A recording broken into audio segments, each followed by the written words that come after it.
کوه آنقدر بلند بود که به راحتی نمیشد از آن بالا رفت.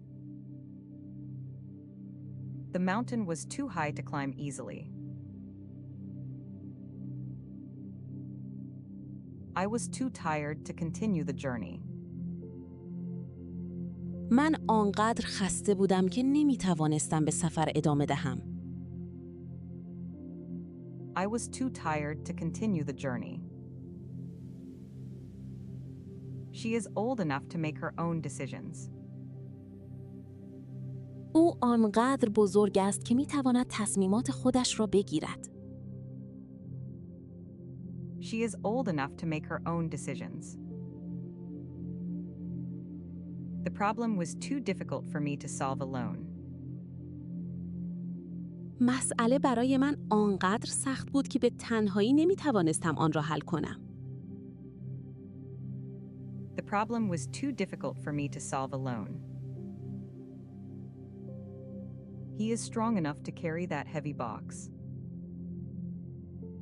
او آنقدر قوی است که میتواند آن جعبه سنگین را حمل کند. He is strong enough to carry that heavy box. The weather was too cold to go outside.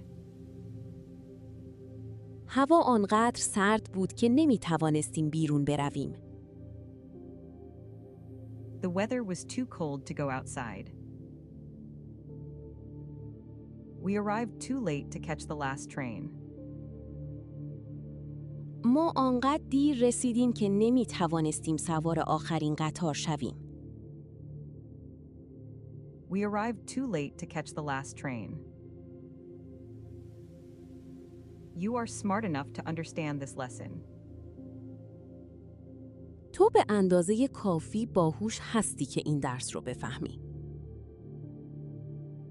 You are smart enough to understand this lesson.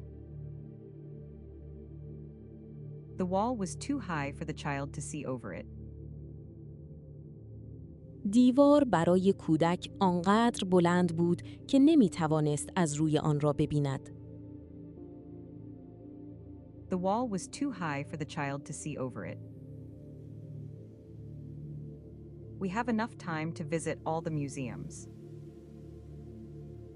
ما به اندازه کافی زمان داریم که از همه موزه ها دیدن کنیم. We have enough time to visit all the museums.